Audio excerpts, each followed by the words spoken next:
What up, YouTube? Ed, WeskerGriff, coming back with a Mailday recap video. Have several pickups to show off. Been letting my mail pile up a little bit, but almost all the cards I'm going to be showing off I got via best offer on eBay. I know I mentioned it several times before already on my channel, but with the current situation that we are in with COVID-19, there's just been a huge uptick, particularly on eBay, in buy nows or best offer. And I've been finding that a lot of sellers really just want to move some cards to get the instant cash instead of waiting for auctions to end.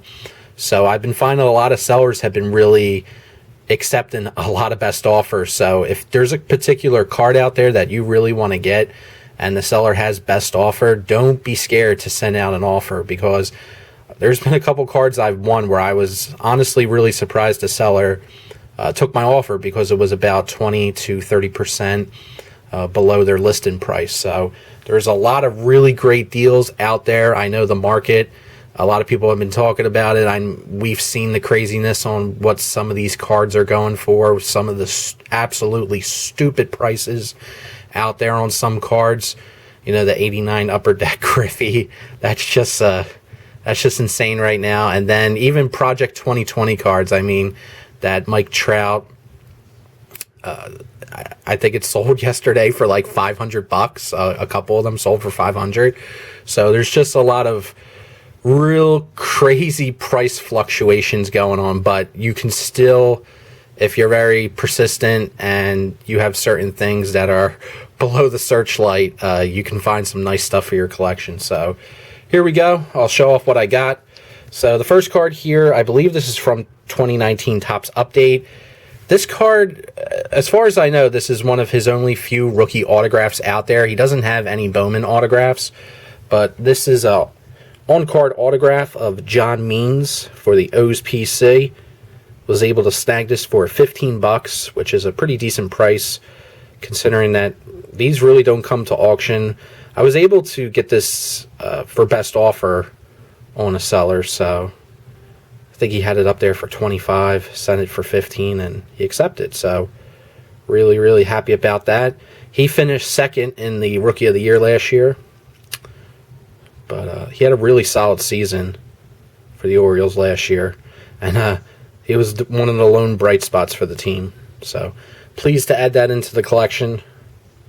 There's the back. And then next is a set that I've been really wanting to get. I really kicked myself. This is an online Topps exclusive set that they sold last year, and I found out about it too late.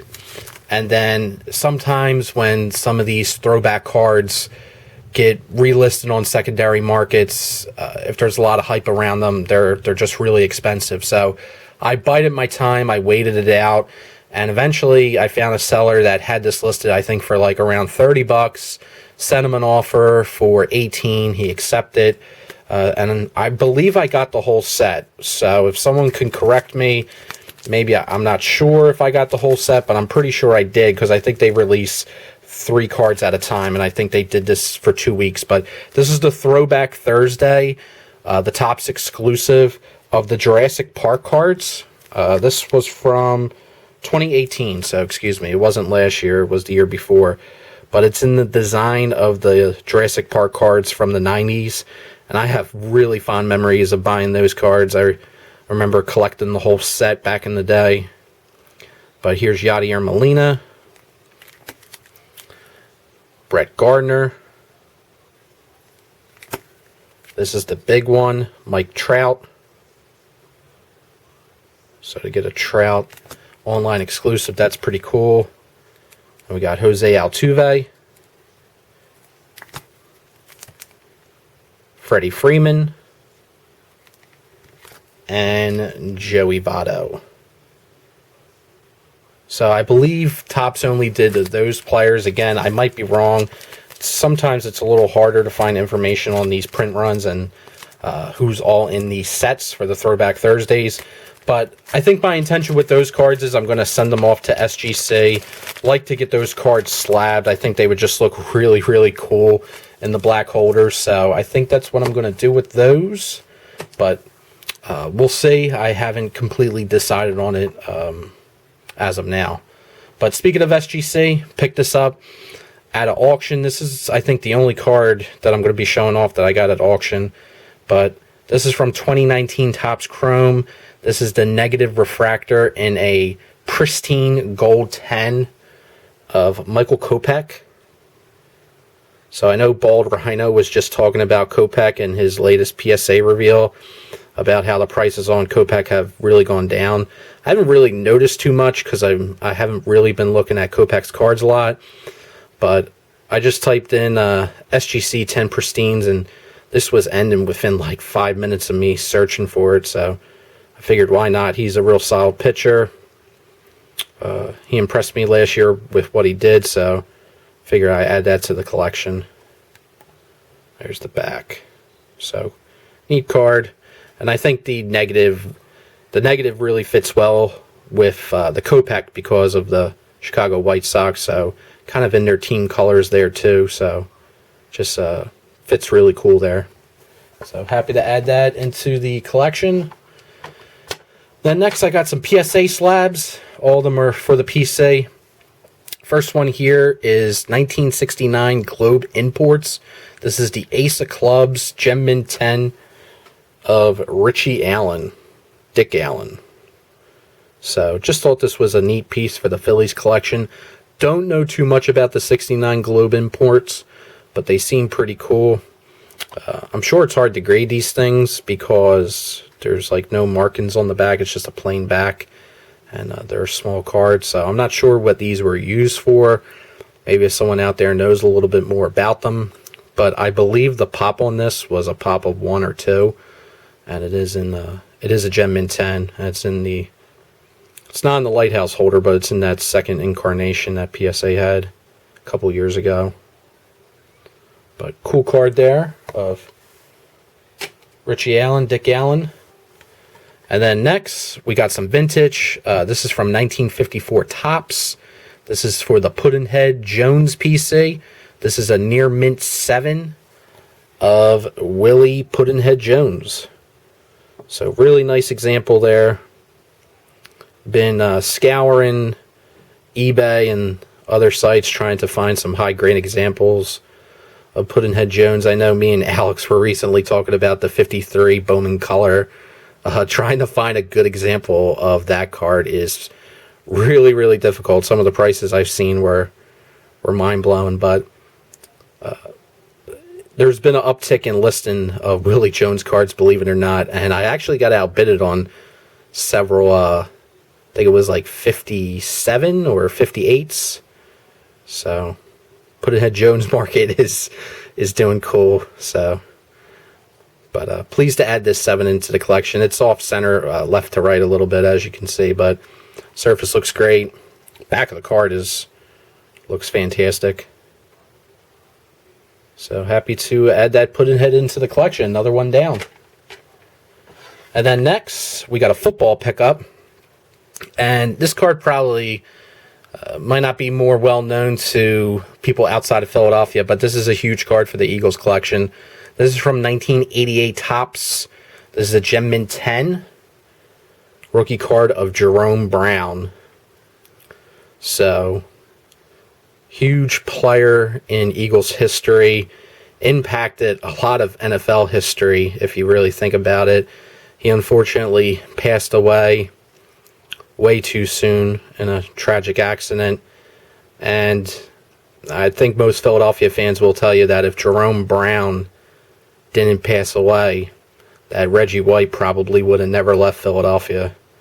Reggie White and Jerome Brown had an extremely strong friendship, and one of the most, I guess you could say, sad moments in Philadelphia sports history is when Reggie White announced his death at the vet to the crowd there, and it was just stunned the stadium. People were in tears.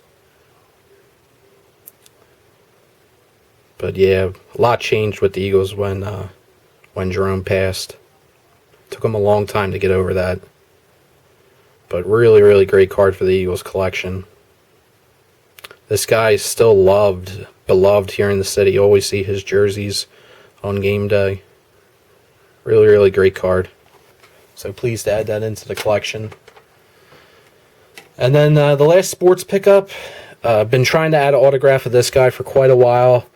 This was a case of I was shocked that the seller took the offer. I think he had this card up there for $50. I sent him an offer for $28, and he accepted within a couple minutes. So really thrilled to get this card. This is from 2019, Tier 1, I believe. Yeah, oh no, Topps Tribute, 2019 Topps Tribute Baseball, excuse me. This is numbered out of 170. Beautiful on-card autograph of Hall of Famer Bob Gibson. So just love this card. Love the photo that they chose there. Beautiful signature from Mr. Gibson. He has one of the best autographs out there. Nice clear signature. And just happy to add that into the collection. Didn't have any Bob Gibson autographs, believe it or not. Didn't have any in the collection, and saw the chance to add one, and I did it. So added that in there. And then last but not least, we got some Season 7 Game of Thrones editions. So the first one here is Indra Varman, who plays Alaria Sand. Did not have this card. This was one of the lower end Season 7 autos that I just picked up, and these are all from the same seller, so I purchased a more expensive card for Season 7 off of him, so I figured I'd throw this in there as well. So got that. Then this card was a particular pain in the butt to get, because this particular person's autograph is not expensive, but for some reason this card from this set is his most expensive card, which I don't understand why it is, because it's not like it's limited or anything. But this is Art Parkinson, who plays Rickon Stark, and really bad autograph there. I'm not a fan of that signature, but had to get it for the set, so another one bites the dust. And thankfully the seller, I managed to get him down like $5 to $6 off his asking price, so it was good to save a few bucks there. And the final card for Season 7, pretty big pickup. One of the extremely limited autographs from Season 7. Major character from the show. This is Nikolai Coster-Waldau, who plays Sir Jaime Lannister. Love the photo that they chose for this card, where he's wearing his Kingsguard armor.